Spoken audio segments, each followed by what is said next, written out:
Hey guys, happy Friday. I wanted to share a couple things that help us stay on track over the weekends.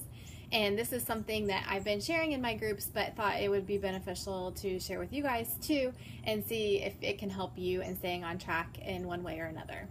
So the first thing that we do is we try to eat like it's a weekday. And what I mean by that is still plan out our meals. So we know what we're gonna have for breakfast. We know what we're gonna have for lunch, for snacks, and for dinner. And the other thing that we do is if we know we are going out to dinner or out to lunch, we'll plan our other meals accordingly. So we will make sure we are extremely dialed in on those other meals so that way we can have a glass of wine with dinner, a cocktail, whatever it might be. We do that by planning ahead during the day and making sure we're even more dialed in before we head out to dinner. So that's one thing that we do. The other thing is, make sure you schedule those workouts in. And for me, it's easier for me to get them done in the morning. And I know I've shared about that before, but even if it means getting up before the rest of the house, on a Saturday so that you can make sure you get your workout in, I just encourage you to find time, make sure you're scheduling it. Maybe your kids want to do it with you. Just making sure that you are making time to do that, because a lot of times, at least for me, especially in the summer, if we end up going out by the pool or things like that, then it doesn't happen. So just encourage you to make sure you get that scheduled. The other thing, just make sure you're staying hydrated. I know a lot of times, especially if you have an office job, it's easy during the week to have that glass of water or that cup of water sitting right there by you. But on the weekend, if you're out doing things or you're outside or whatever it might be a little bit more challenging to get that hydration in. And again, that should be at least half your body weight in ounces at a minimum of how much water you should be getting in.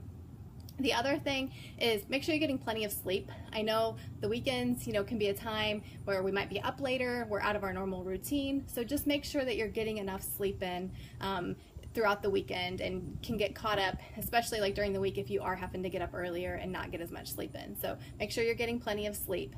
And relaxing, finding that time to be able to just enjoy things and just kind of slow down for a bit. Just make sure you make time for yourself over the weekend. And planning, of course. Planning for the upcoming week. Sunday, is typically a big food prep day in our groups. We share meal plans, and so those meal plans have all gone out today.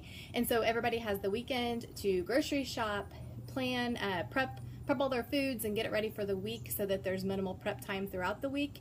So just if you spend the time on the weekend, it helps set you up for success over the course of the next week. So I encourage you to do that as well. And then one thing that I get asked a lot, Matt and I do occasionally enjoy our adult beverages. So some better options that we choose, and I actually shared this in one of my groups today, is because I know that's something that a lot of people struggle with is, the beverages, because it's empty calories. There's no nutritional benefit to an alcoholic drink. But it's still sometimes nice to enjoy an adult beverage. So a couple options that I do is I'll do vodka mixed with a LaCroix or a sparkling, a flavored sparkling water.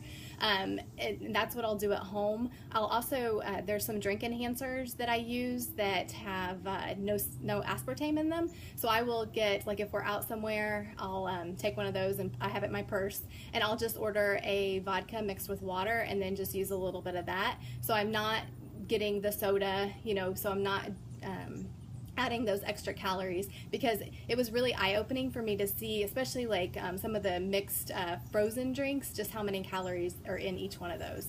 So just be mindful of that as you're going into it. Another thing, like the light beers or a glass of wine, because you know exactly what is in that and how much alcohol content and all that stuff is just easier to monitor. So those are a couple options. If you have other questions or any other ideas that you would like to share, just comment below, and hopefully you found some of these tips helpful, and hopefully you can stay on track this weekend. Thanks guys for tuning in. Take care. Bye.